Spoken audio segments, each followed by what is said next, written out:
Good evening. For our Q&A section with Bhante for this interesting topic about 8 noble way, we have finished in yesterday, and today we would like to request Brother Billy Tan to show us some slide that he have provide to us. So without further delay, we would like to invite Brother Billy Tan to show us. Thank you, Bhante. And with Bhante's permission, I shall proceed. Today's sharing is covering important lessons about Bhāvanā, which is, as we all know, means cultivation, but popularly known as meditation. So these are lessons on Bhāvanā given by Bhante Punnaji a few years ago, and I have the notes compiled so that we can now see a presentation of the actual notes that were developed based on Bhante's teaching. And this is actually exactly what Bhante was talking about yesterday when he was explaining about Sammā Sati and Sammā Samādhi.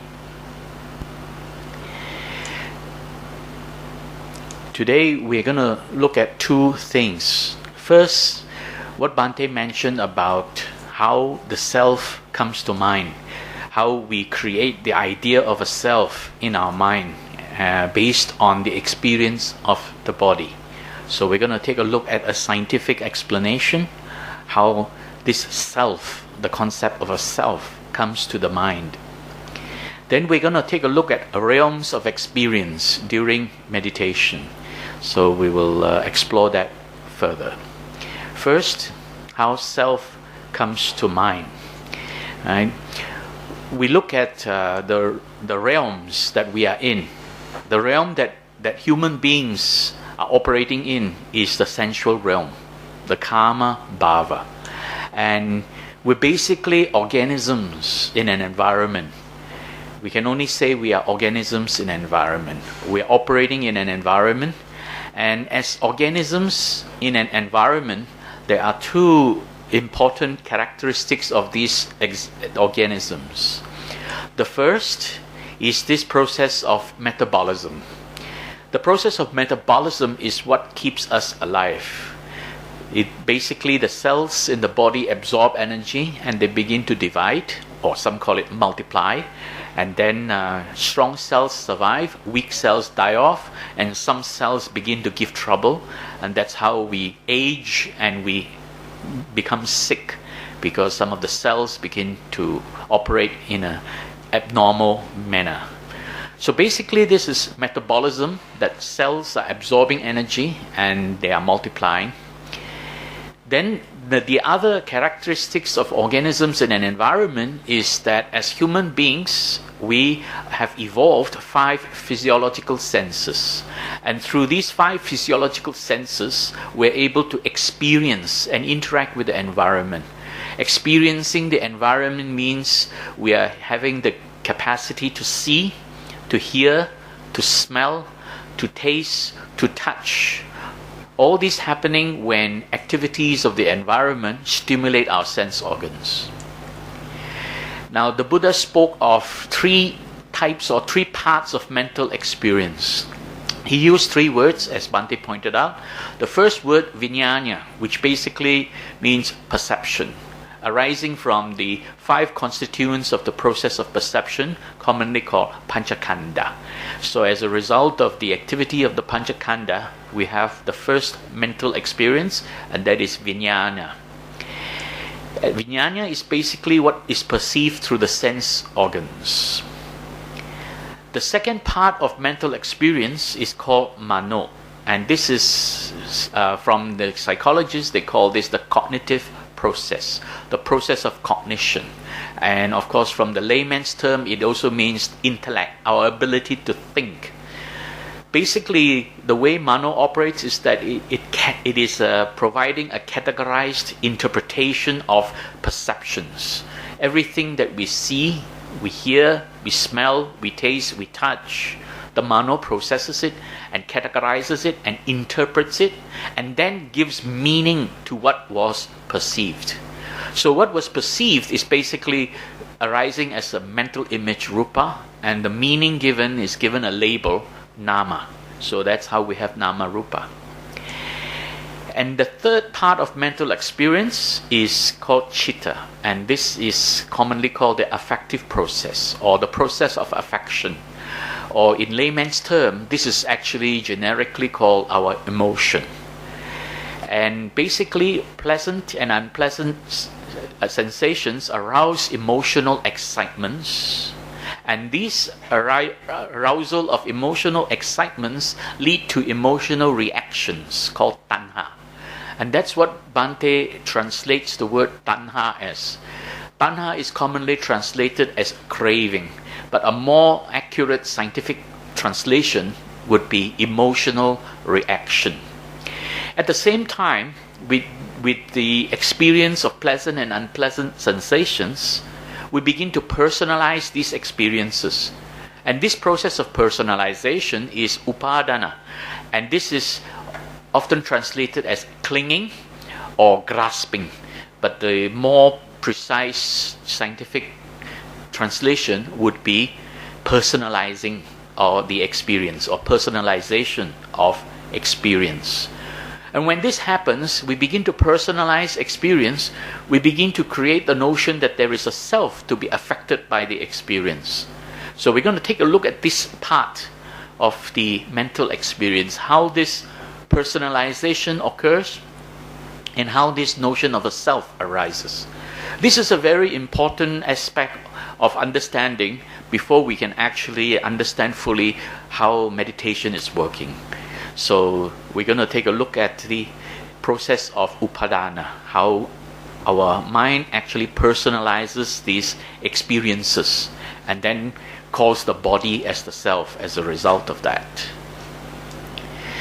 First, we take a look at how organisms operate in the environment.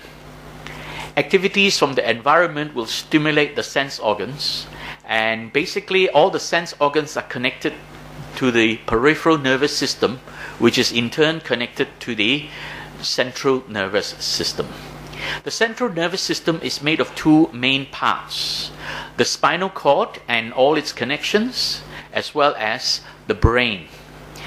Now, the spinal cord and all its connections are connected to the peripheral nervous system, and the peripheral nervous system are basically a complete set of nerves going out to the various sense organs and also various parts of the body.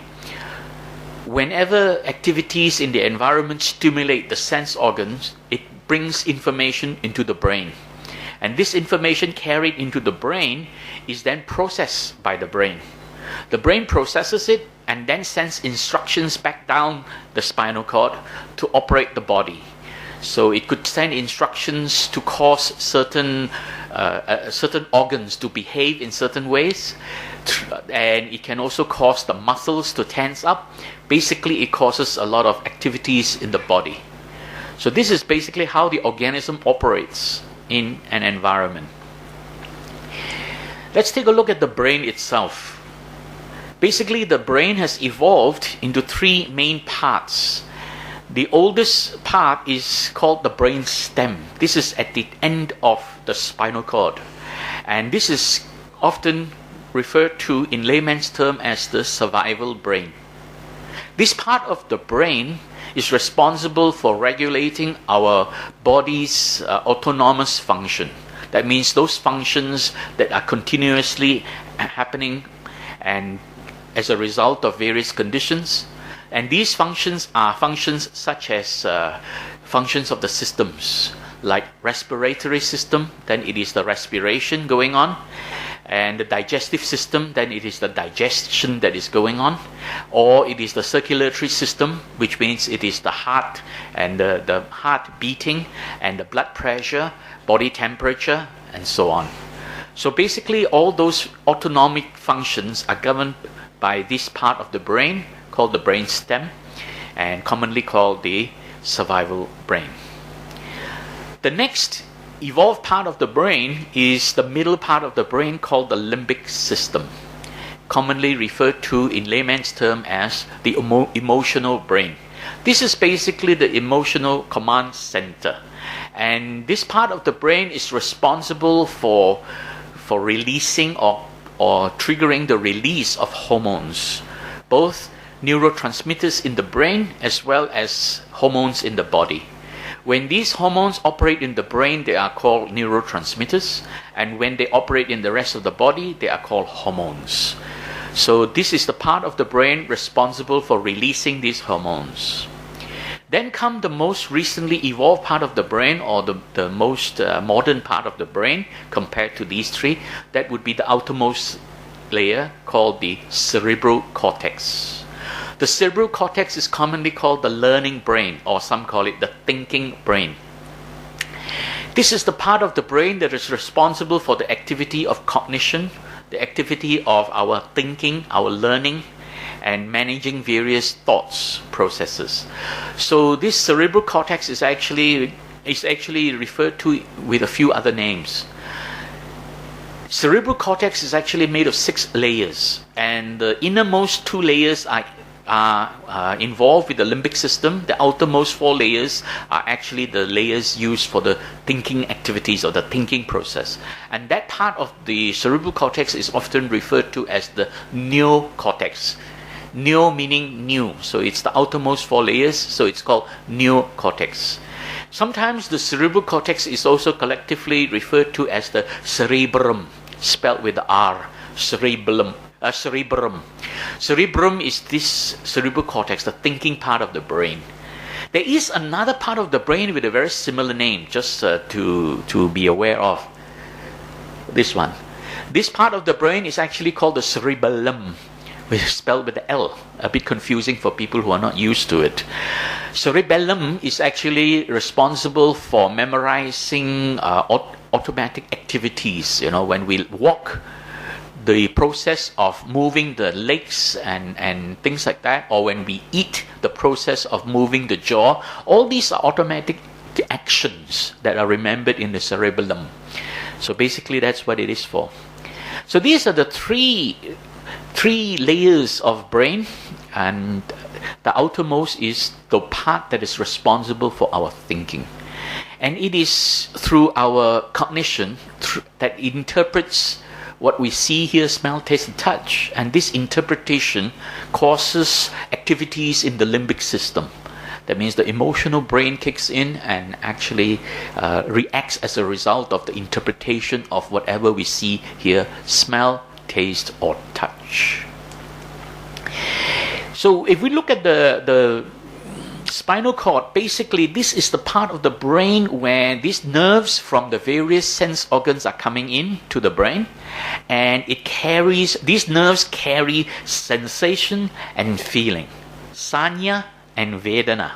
And when they bring this into the brain, it is processed into Vijnana, perception, where it is compiled into the big picture of Vijnana. And the cerebral cortex is the part of the brain responsible for cognitive process, cognitive functions, and this is our intellect, our ability to think, our ability to learn, and this is the mano part. And of course, the limbic system is the affective process, and this is the part that corresponds to our emotional command center, and this is the part that is referred to as the activity of chitta. Mano, chitta, and vijnana are actually activities. They are not entities. So they are the activities of the cognitive process. Mano is the activity of the cognitive process. Chitta is the activity of the affective process, and vijnana is the activity of the processing of sensations and feelings, the perception process, the perceptual process. So we're going to take a look at Sakkāya-Ditthi, which is the personality perspective, how the mind actually takes ownership of the experience and begins to personalize experience into a self. As I understand, the word Sakkāya-Ditthi comes from 3 root words. Sat, which means take ownership. That's what Bhante has explained. The taking of ownership is Sat. And Kaya is the body. Ditthi is the point of view or perspective. So basically, it is the perspective of trying to own the body as the self. Let's take a look at the experience, how we experience the environment. So we're taking a look at the experience of seeing, how we see. Whether we are seeing, hearing, smelling, tasting, or touching, any of these experience arises dependent on the presence of necessary conditions. Whatever activity arises dependent on presence of necessary conditions. So to be able to see the dog, so it's not just a matter of having eyes and having the dog there. There must be light. No light, you can't see. Completely pitch dark, then you can't see. So light is one of the necessary conditions. Light is reflected from the dog. And this reflected light enters the eye, the sense organ, enters the eyeball and stimulates the back wall or inside the eyeball, that area called the retina. And this stimulation, if we happen to pay attention to it, this stimulation triggers Saññā Vedana, and then the mind processes it.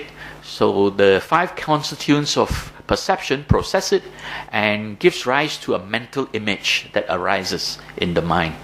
All these are activities, the activity of seeing, the experience of seeing. So the mental image arises. Now, if we look at this situation as it is, that is all there is. That is the experience. That's all we have. The experience of seeing. But unfortunately, the way the mind works is that this experience of seeing doesn't end there. The mind begins to interpret and process it, and it begins to interpret with this unconscious thought that I see a dog out there. Now, if you look at this statement, this is really what the mind is saying unconsciously. I see the dog out there. So there are really 3 parts to it. The I is there, the seeing is there, and the dog out there. So what it is trying to do is actually perceiving the dog to be an object out there, and perceiving that there is something, there is a self that is perceiving this object. So this experience is being broken, right? And this breaking of the experience is called dichotomy. Dichotomy is breaking something into 2 distinct parts. So when this is broken, the mind projects the concept that, oh, there is a dog out there. And when it starts to think there is a dog out there, it thinks of the dog as an object out there. And this is how the objective world is created. And if there is something out there, then there must be something in here. So then there is a subjective part that is produced. So this dichotomy of experience is actually breaking this experience of seeing into 2 parts. The objective part, which is creating this world out there, that it has perceived something out there, and there must be something in here that is experiencing it. And then that is the subjective part. So the objective part is the loka, the world out there. The subjective part is the atta, the self in here. And that is basically how an experience is broken into these 2 parts. Sometimes this breaking into 2 parts is commonly referred to as dualistic experience or dualism, or various interpretations of the word dualistic or dualism. Basically, from an experience, it is broken into objective and subjective. So we take a quick look at this Panchakanda, the 5 constituents of the process of perception, which is commonly popularly translated as the 5 aggregates.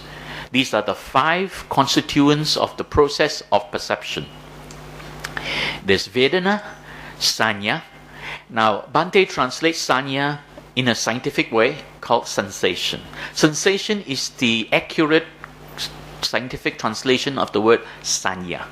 not perception, because perception is more than just a sensation. Perception is actually being able to perceive and the image as a full image, but actually what is going on is not the full image. It is just it is basically a combination of all the light sensitive cells in the eye that is picking up the light. So Saññā is really the sensation experienced by these light sensitive cells. And all the Vedana and Saññā is then constructed, put together. This mental construction is sankhara, chitta sankhara, constructing into a perception. And that is where the perception is. Vijnana is the perception from the five senses, and it's produced as a perception. And then a mental image arises as a result of this perception. Vijnana is actually the big picture. Right? And Saññā Vedana are the small little sensations picked up by each light-sensitive cells. There are 120 million light-sensitive cells in each eyeball. So in other words, at any moment in time, continuously, as much as 240 million pairs of Saññā Vedana is feeding into the brain continuously. So moment by moment, you're talking about billions and billions of Vedana Saññā going into the brain, constructed by the Sankhara to produce the big picture, Vijnana, which is then represented by a mental image, Rupa. Important thing to recognize is the word Rupa. Very often you read people translating the word Rupa as materiality, or material, or matter, or object, or even more confusing word, corporeality. Now, Rupa is really a mental image. There are several languages where they share the original Sanskrit root word of Rupa. Right? So in the Pali, the word Rupa is also means image.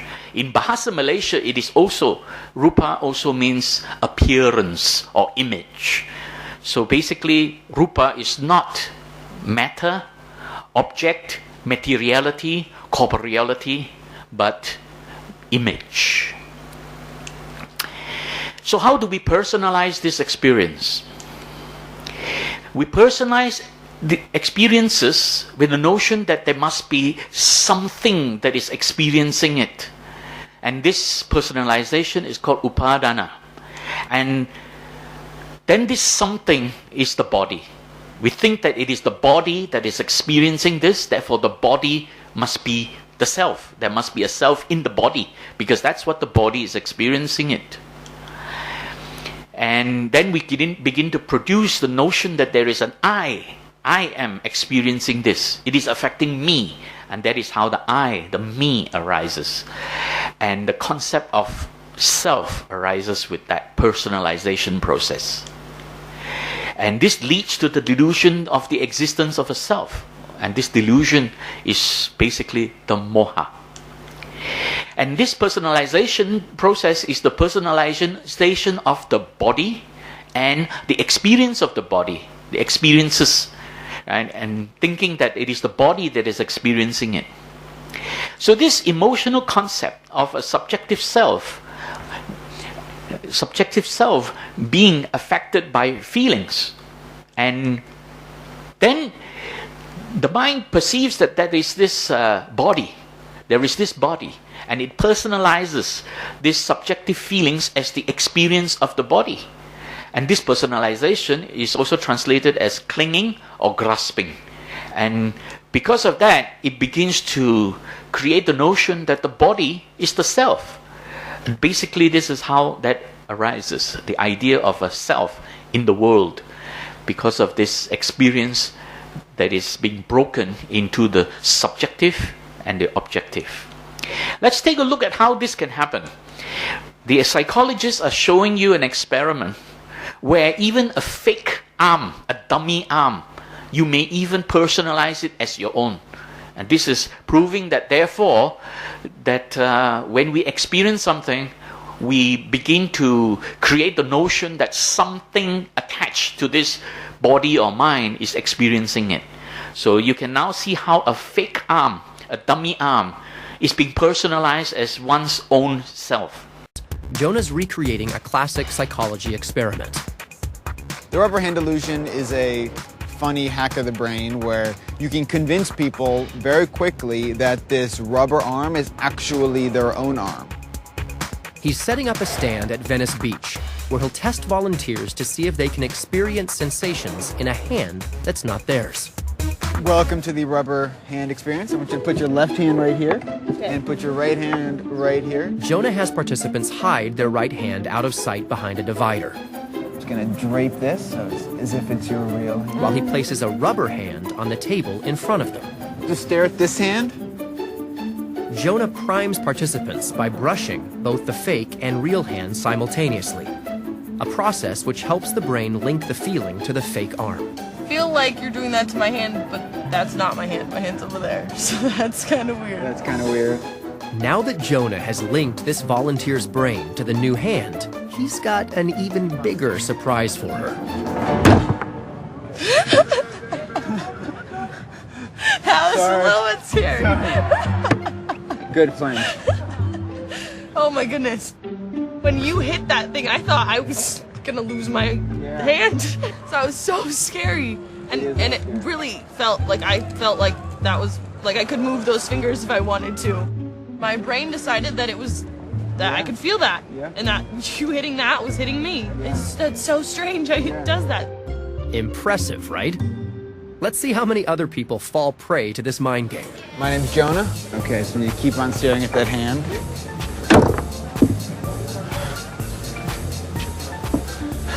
That was crazy. That was crazy. Okay. Oh wow, that scared me. That scared you? Although around 10% of the participants weren't able to mentally connect the fake hand to their body, Did it feel like I smashed your hand at all? No. Nope. most felt some kind of phantom sensation, if not actual pain. Jonah is hacking into these people's mental body maps, Oh my God. causing them to connect information inaccurately. Right. You can see that we can even personalize a fake hand as ours, because the psychologist was brushing the fake hand and the real hand at the same time, but hiding the vision of seeing the real hand being brushed. So when that person feels the sensation while seeing the fake hand is being brushed, the mind begins to cling on and attach or personalize the fake hand as my hand. So if that can happen to a fake hand, what chance have we when we talk about the body, where it's so easy to feel and experience what goes on in the body? So that is how we easily personalize something. In fact, if you talk about the modern world today, we even begin to personalize things that are outside our body. We even talk about my phone, my car, you know.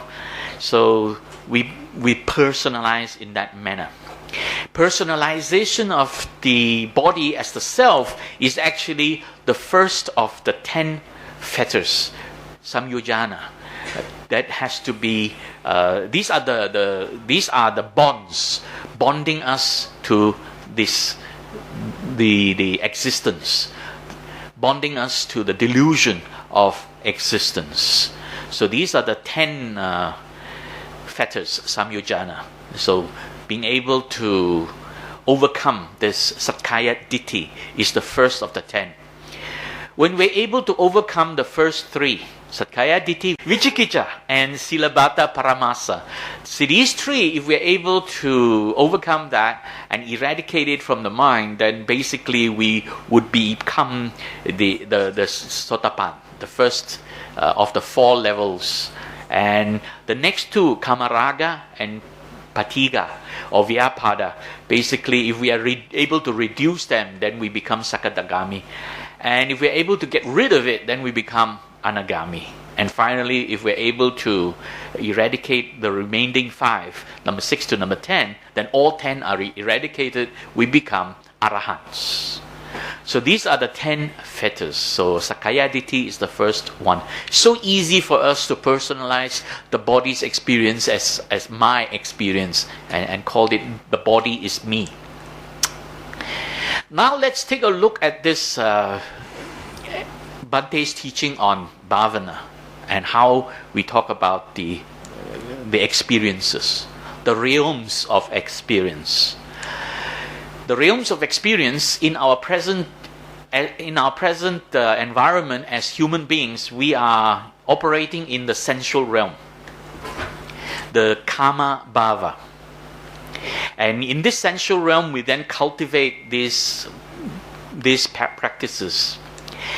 And when we are able to begin to experience the jhanas, we would then shift into the imagery realm, the Rupa Bhava, where we experience the first, the second, the third, and the fourth jhana. And when we have completed the fourth jhana, we will then be at the threshold of reverting to the imageless realm, the Arupa Bhava, where we will begin to experience the ayatanas, what Bhante called ayatanas, and other people call the fifth, the sixth, the seventh, the eighth, and even the ninth jhana. So let's take a look at that. In our present operating environment of the sensual realm, Kāma-bhava, we cultivate these five elements: Vitakka, Vichara, Piti, Sukha, Ekaggata. And then when we are able to cultivate these successfully, we will then move into the Rupa Bhava, where we cycle through the four jhanas. Let's take a look at how these four jhanas are cycled through. These five elements that we need to cultivate, Vitakka, Vichara, Piti, Sukha, and Ekaggata, they are all explained in Bhante's book, so I will not go into much further explanation. Just a very quick word on the last one, Ekaggata. Ekaggata is often translated as single-pointedness. But actually a more precise translation is that it is really the stillness of the mind due to freedom from mental conflict between the affective activity and the cognitive activity. And this freedom from mental conflict is a condition called cognitive consonance, where if we don't have that freedom, we would be experiencing a conflict between the affective activity and the cognitive activity. And this conflict that we experience is the cognitive dissonance, Vicikiccha, which is actually the second of the 10 fetters. Vicikiccha. Vicikiccha is often translated as skeptical doubt, but actually it is really a conflict between the cognitive process and the affective process. It's really not a doubt. This emotion pulling in one direction and conscious rational thoughts pulling in the other direction and causing a conflict. When we are able to cultivate the stillness of mind, this conflict ceases, this conflict ends, and therefore there is complete freedom from the conflict. And that freedom is the complete stillness. When that stillness occurs, it is the cognitive consonance. That means the two activities, the two mental experiences become one. They become unified. That's why we call a unified mind arising at that point. So we take a look at this reduction of the affective process. As Bhante mentioned, the jhana is basically the reduction of the affective process, reduction of the affections. It begins with these five elements: Vitakka, Vichara, Piti, Sukha, and Ekaggata. When we're able to withdraw from Vitakka and Vichara, we then enter into the second jhana. The second jhana is then made of three elements: Piti, Sukha, and Ekaggata. And when we are able to withdraw from Piti, then we enter into the third jhana, where there is only Sukha and Ekaggata. And when we are able to withdraw from Sukha, we then enter into the fourth jhana, where there is only ekaggata remaining. So that is the fourth jhana, where the mind is perfectly still, the stillness of mind, where we experience cognitive consonance. And then the ekaggata remains. Now, Bhante taught us some time back about this arupa samadhi, or what he called, for lack of a better word, the arupa samadhi. That after the fourth jhana, then one can either practice satta bojjhanga and enter into nibbana, and that state is the imperturbable serenity of mind, or one can then continue to reduce that experience and enter into arupa samadhi, culminating in the cessation of sensation and feeling. And when one emerges from this cessation of sensation and feeling, one begins to become aware of the paticca samuppada. So we take a look at this arupa samadhi. When we get past the fourth jhana, we enter into the realm of infinite space. When one has withdrawn completely from mental images, rupa, in this process of perception, the panchakanda, and then one enters into the realm of infinite space. One becomes aware of the process of imageless construction, the sankhara, and one experiences this perception of infinite space.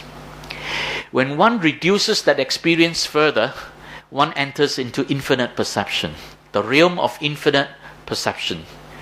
When one has withdrawn completely from the perception of infinite space, one enters into the realm of infinite perception, and one is aware of the process of perception which is infinite. From there, one then withdraws further into this realm of nothingness. And in this realm of nothingness, one has withdrawn completely from the process of perception. One remains, nothing remains, and one enters the realm of nothingness. What remains is nothing, basically. Is one perceiving, or is one not perceiving? There is no perception. There are only sensation and feeling. And when one withdraws further, one enters into the realm of neither sensation nor no sensation.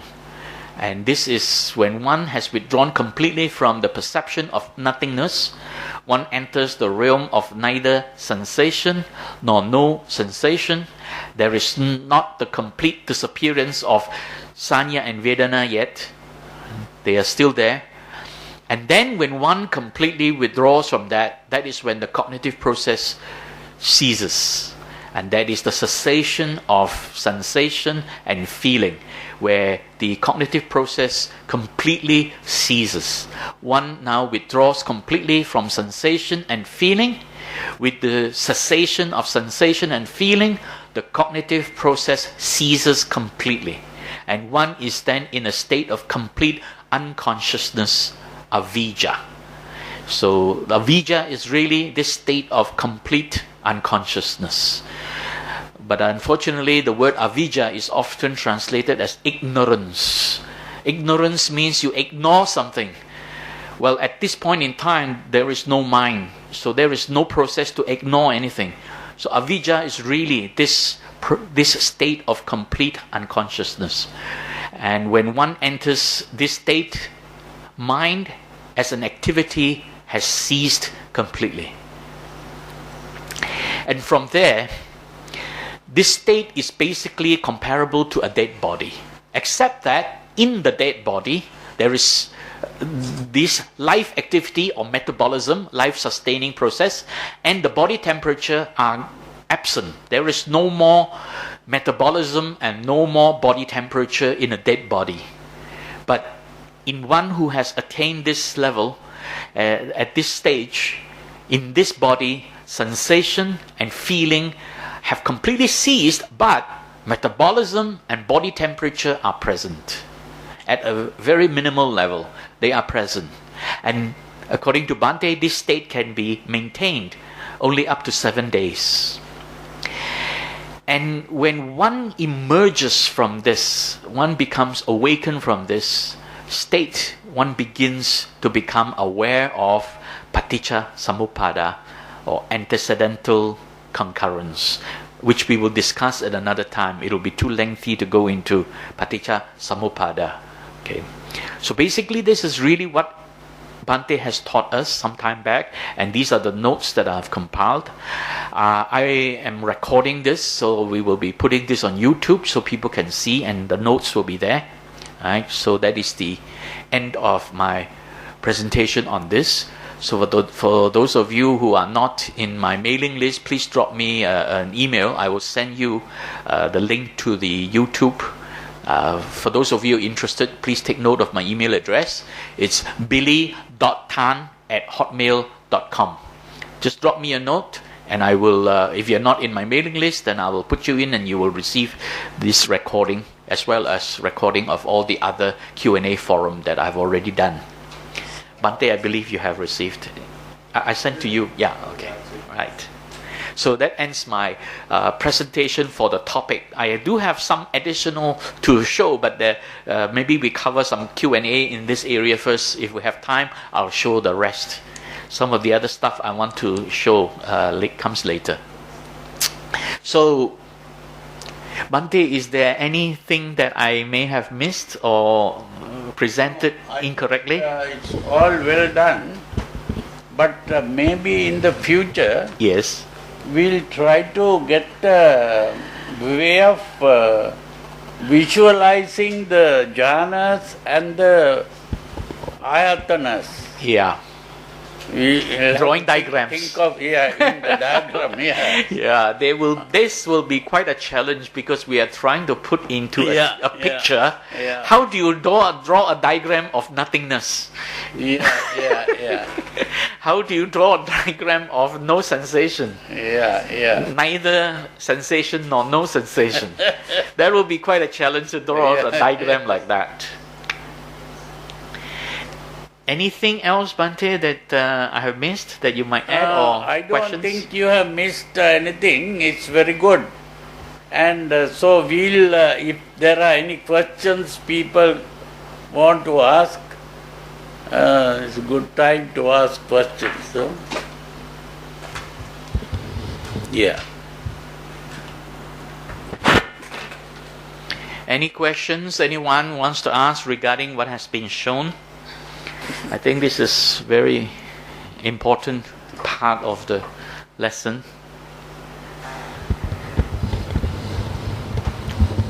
Bhante has a question.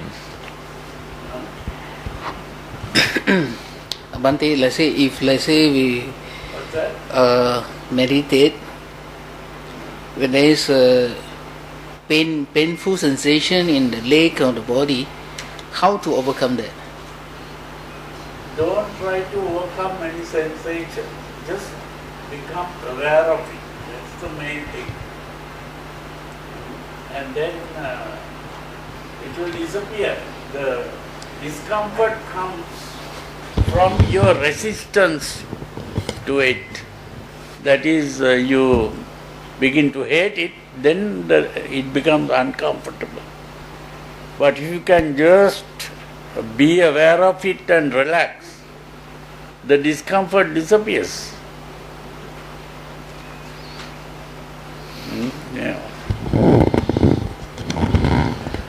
Just now I saw the diagram, the first part, when Brother Billy Tan show the part of the human brain. There's what they call it. Yes. This one? Yeah, this part. The third. This one? 1, 2, 3, 4, 5. Fifth one. Number 5. This one. 5. So there is what they call it, some discussion among some friends back in the 2000 in the Burmese University. They say that when we meditate, we have to sit upright. They say when you sit upright, you can what they call it. They say you can have a very good concentration. Then they say according to there is a tradition. They say there is an interlink within the body and what they call it, the ground. You must sit cross leg. They say there's a problem. I cannot sit cross-leg because I'm plump. I think Brother Billy also cannot do cross-leg. Oh, I can. No, the problem is cross-leg is not the important thing. The important thing is to keep your back straight. So even if you can't sit cross-legged, you can sit on a chair and keep the back straight. Not by leaning against something, but by keeping it straight. That is very important. If you find it difficult to keep your back straight without leaning against something, then best thing is somehow to have something behind straight and try to be as possible straight. That's the important thing. Keeping the back straight is the important thing. More than the legs.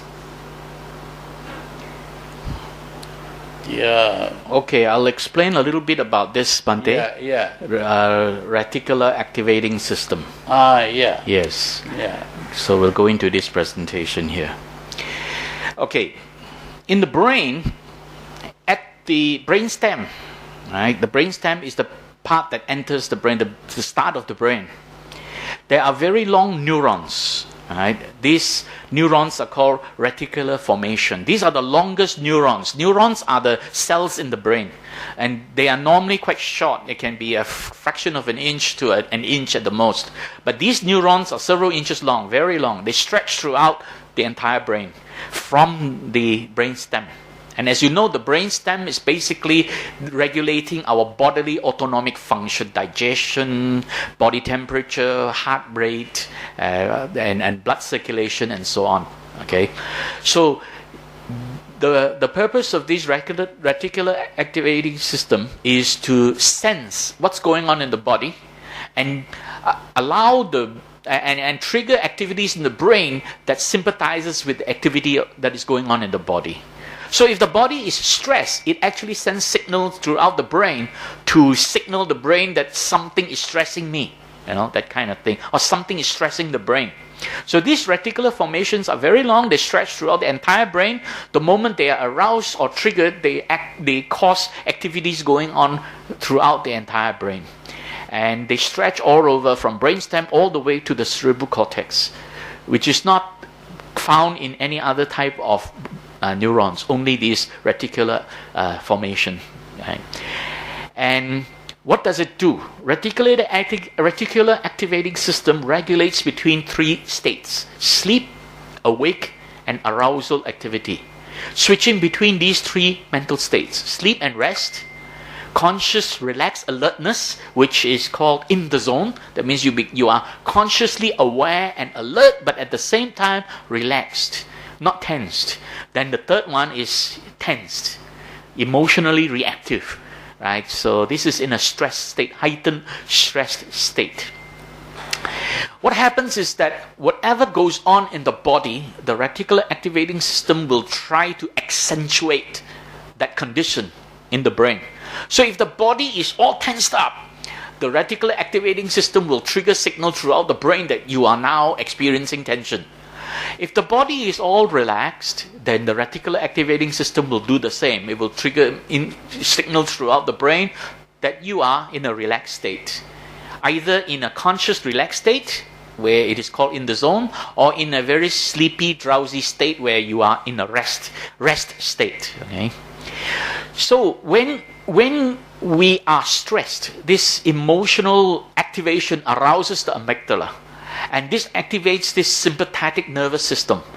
That means this activity, the activity in that part of the nervous system tries to sympathize with what goes on in the body. And what's going on in the body is stress, emotionally. So it causes the mind, the activity of the mind to become emotionally reactive. And this is a very stressed condition. Whereas if you are in the zone, the conscious relaxation, conscious alert state, it activates the other sympathetic system, the parasympathetic system, which actually causes a relaxed state of conscious alertness. So basically, these are the two main states other than the third one, which is rest. So we take a look at these three: rest and sleep, conscious, relaxed alertness, and emotionally reactive. When you meditate, you should be in number 2, conscious, relaxed alertness.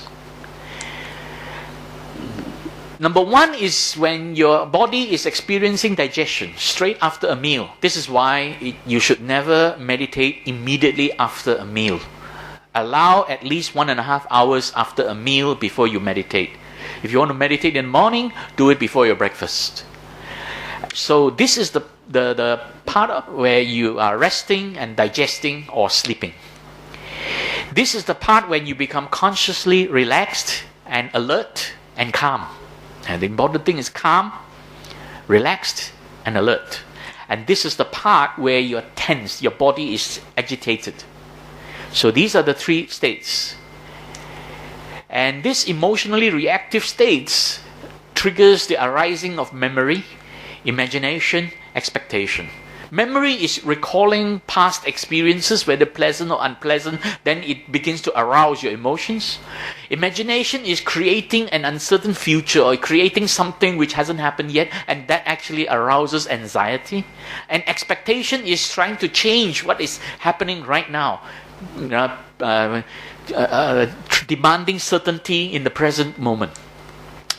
All these 3 actually cause this sympathetic nervous system to react and triggers the fight or flight reaction. And therefore you become emotionally reactive and stressed. And it may even lead to depression. Whereas the other one, the in the zone, is the conscious relaxed alertness, where emotional arousal has dissipated, completely ceased, or rather there is no arousal. And you become you intentionally release this tension in the body and remain consciously alert. Releasing this tension is actually a conscious relaxation. You actually consciously relax. Just allow your arm to relax and not all tensed up. And when in that state, you should avoid unnecessary attention to memory, imagination, expectation. Because once you start to think about the past, think about the future, try to change the present, then it actually triggers back into the stress state. And you should also minimize excessive interpretation of circumstances. If you look at these 2, basically this is what people call living in the moment. And that's what you should be doing when you are meditating. And then you must sustain focused attention on the present moment without expectation. And when you do that, the reticular activating system will go into this parasympathetic mode. And therefore it actually causes relaxation response. The body is relaxed, the mind is calm, and yet it is alert and conscious. So conscious, relaxed, and alert. And when you do that, that's what is called in the zone. Now, why, if you notice in the sutras, whenever the Buddha gave the monks instructions to meditate, what did he say? He says, go to a quiet place. It can be under a tree, it can be in the forest, or it can be in a room. Sit down. In almost all cases, it says, cross your leg or whatever, sit down. And one last very important instruction, what did he say? Straighten your back. Every single time he gave instruction to the monk to meditate, he says, straighten your back. Why? We go back to this one. If your back is not straightened, it is slouched, or in some cases I've seen so many people meditate sitting back, leaning back. They thought they're meditating. What is happening? When your back is touching the chair, it is actually sensing resting. And it sends a signal to the reticular activating system, it's time to sleep. So you actually go into this drowsiness state. And if you meditate sitting, leaning back, or slouched, you are actually triggering the reticular activating system to go into rest and sleep. And then you get drowsy. Right? You get sloth and torpor. Right? So that is the reason why you got to straighten your back. When you straighten your back, what happens? Straightening the back without having it resting at the back is actually triggering the, alerting the reticular activating system to say that you are now alert, conscious, relaxed, not tensed. Because when you're all tensed up, then it is a different state, right? So when you're all tensed up, it goes into number 3. So meditation, you must be in number 2. That's why you got to straighten your back. Never lean your back against anything. You can put something to support the lower back, the lumbar, but that's about it.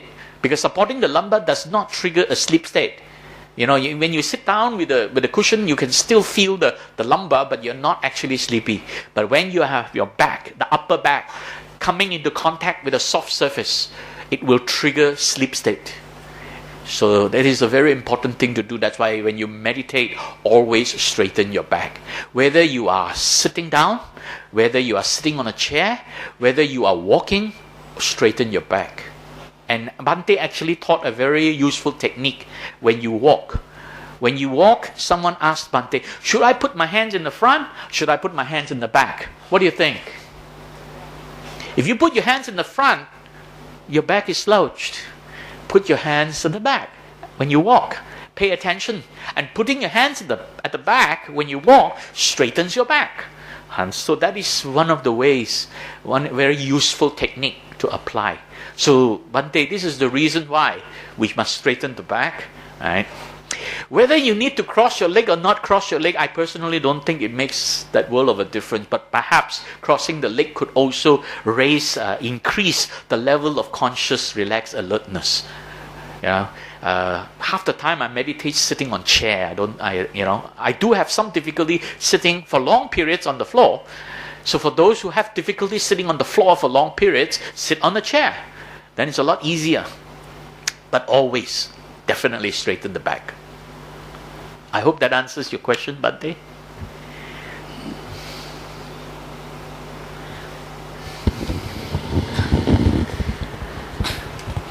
Good, more question. How to do that in the day-to-day life for... Right now I listen to a lot of meditators. They only taught during retreat. Okay, when they go back, they do their day-to-day things in their house, their worldly things. So they also still want to meditate, but they got no time.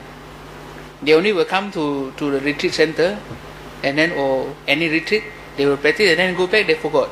So how for them to maintain that, what they call it, level? The important thing is, last time also I said, when we think about no time,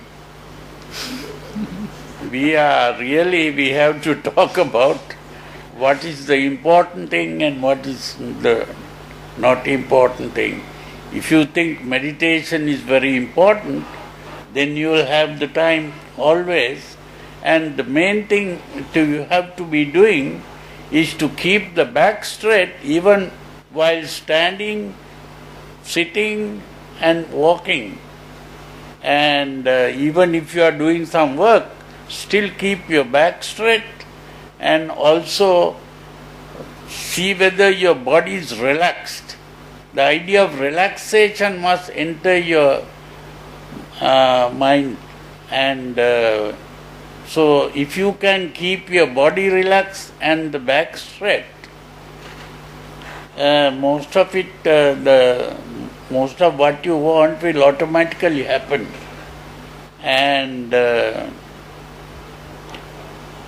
if you are doing some work, you can't be thinking about other things. You have to think about the work that you are doing. So, if you are thinking only about the work that you are doing, then your mind will not be running about. So, that itself is meditation.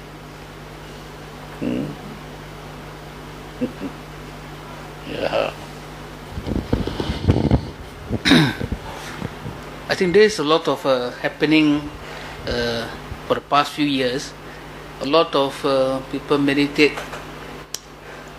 Suddenly they can see things. they can hear something, some voices. So can Bhante explain on this? Those things, of course, very important to understand. We have to go to someone who knows about these things, like a psychologist or someone, because there are various reasons why things like that come into the mind, and it has to be examined first. And otherwise, the only thing is to ignore all thoughts that come into the mind and just attend to the work that you are doing, and that's the main thing. And to observe what is going on. Just be aware of whatever is going on inside you. That's the main thing.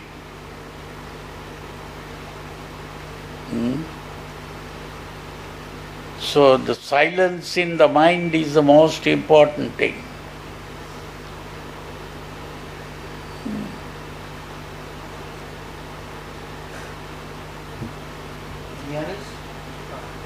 Yeah, you have, yeah.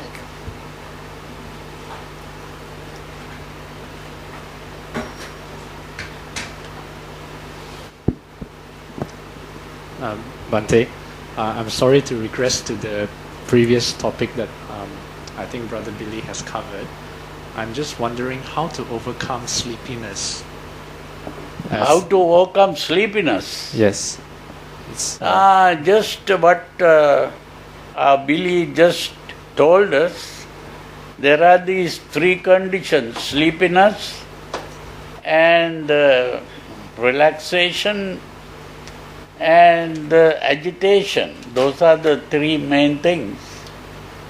And become aware of those three states and try to get into the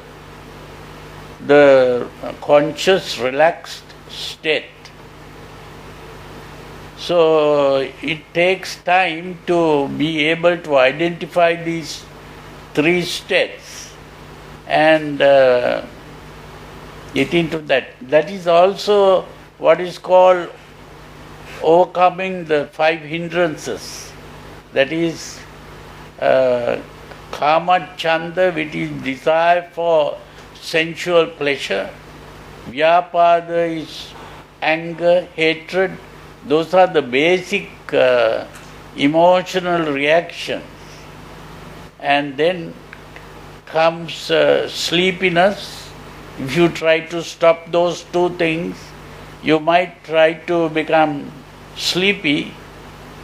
And if you don't allow that sleepiness to go on, and you begin to pay attention to being erect in the body and relaxing, and maybe you can take deep breath to relax the body, and that sort of thing can help.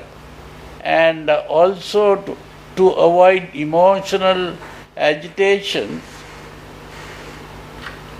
and the mind running about in these two ways, what we call the cognitive dissonance. Those are the important things that you have to be aware of. And mainly, this is why I said that it is very important to learn to do those exercises, the relaxation exercises. You have never experienced that. When you come now, this Saturday there will be a meditation retreat just for one day. If you can come for that, it's good.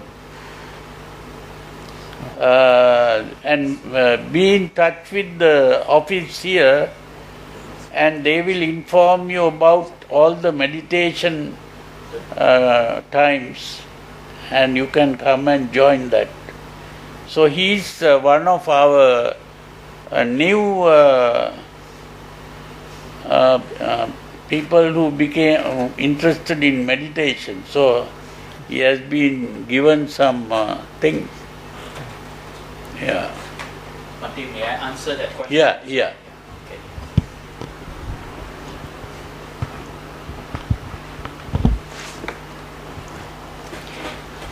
Okay, brother, you asked about what happens when we get sleepy and all that. So basically, this is a collection of my own experience also during the time when I was a hypnotherapist, and as a hypnotherapist I had a better understanding of what happens in a hypnotic state. So when we meditate, it's very important firstly to understand the purpose of meditation, because if we don't do that, we begin to think of something we want to accomplish, something we want to do. And when you begin to think of something you want to do, it actually interferes with the serenity of mind. And one of the things that happens is that people think of entering jhana. They think, oh, I meditate, I must enter jhana, or I want to enter jhana. And this is not good, because when you begin to want to enter jhana, the desire to experience this jhana gives rise to an unconscious arousal. And this arousal may arise in the midst of your meditation. You are unaware of it, it arises. Right? Because thoughts choose you when you are not mindful, or rather you're not introspective. Thoughts choose you. You don't choose thoughts. And because of that, it actually takes you into this hypnotic state. And this hypnotic state can make you sleepy, and worse still, it may even lead to what is called hallucinations. You begin to create experiences in your mind that are not really there. That's why some people even hallucinate the experience of jhana, because they have this unconscious desire. Oh, I want to experience jhana. If you start with that thought and you begin to meditate, chances are you're going to go into a hypnotic state where you begin to hallucinate the experience of jhana and thinking that you have experienced jhana.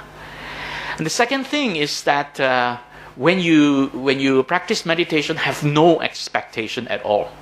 But unfortunately, there are some teachers that teach that, oh, when you meditate, and if you are successful, you begin to see the nimitta in your mind, and then you can see this bright light growing bigger and bigger, and you can see the nimitta. And this is actually not healthy, because expectation of seeing nimitta leads to this unconscious arousal of imagination and hallucination. Again, you may be hallucinating the seeing of a nimitta in your mind, and you will enter into this hypnotic state. The mind creates this experience from unconscious arousals because of expectations. And the third thing is that you must always remain consciously attentive. And we said the first thing is to straighten your back, but also introspective, not to pay attention to what goes on in the environment. Bring your mind in.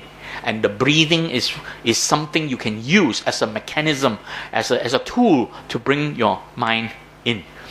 Because the lack of this introspective attention allows this affective process, the unconscious activity of the mind, to arise and disturb your cognitive process. And when that happens, it leads to emotional arousal. And you begin to imagine things and hallucinate things. So how can you spot that you are in hypnotic state? So you can actually recognize self-hypnosis state when you see these signs. First, signs of drowsiness and sleepiness. This is the beginning. When you begin to experience drowsiness, you're experiencing a state called hypnagogic effect. Hypnagogic effect is the beginning of the hypnotic effect. Hypnagogic effect makes you drowsy, sleepy, and if you allow it to go on, that means if you don't refresh your meditation practice, or if you don't restart, you continue there, that will lead you into could lead you into a hypnotic state. Secondly is sign of emotional arousal. You can notice that because parts of your body begin to change. You begin to feel something. Excitement, disgust, pleasure, displeasure, fear, anger, anxiety, frustration, so on. These emotional states begin to arise. So that means you are possibly going to enter into hypnotic state, because the hypnotic state is an emotional state. So you could go into that. The third is that you begin to experience the symptoms of emotional excitement, which means there's some physiological changes in your body, physiological experiences as a result of hormones. You see, when you go into emotional state, it can trigger the release of some hormones, and therefore it begins to cause things like heart beating faster, breathing becomes more rapid, or muscles getting tensed in the face and the neck and the shoulders and the arms, except for tension in the buttocks, because tension in the buttocks is normal when you're sitting down, but tension in other parts of the body is not. So when you experience that kind of tension, you are shifting into this emotional state, or rather you are experiencing emotional excitement. And the fourth thing is that your mind begins to play tricks on you. You begin to engage and interact with the mental object. You begin to start to play with the mental object in your mind, and you have become part of this mental experience. Your mind is now interacting with the object of your that is appearing in your mind. Instead of just observing it, you're now interacting with it, and you may begin to experience what you were observing, right? And instead of simply just observing and aware, your attention is now turned into experiencing the object. What can you do? Right? First thing, straighten your back. If that doesn't work, then you have to recover from the meditation. Some of the simple things to reset your meditation practice: stop meditating immediately and get up. Take a walk. Go wash your face. And then come back and continue. Because that washing of face resets it. Right? Or, better still, take a brief walk or do walking meditation before you go back to do your sitting meditation. And then only when you are ready, resume your sitting meditation. And avoid doing sitting meditation when you are physically tired or exhausted, which means towards the end of the day. You do it at the end of the day if you're still not feeling exhausted or tired. That means you can meditate before you go to sleep. But if you come back from work and you've had a very tough day and you're completely drenched and very exhausted, then meditating at that point in time, you have a very high chance of experiencing hypnagogic effect and drifting into self-hypnosis. So basically, I hope that helps, brother, to answer your question.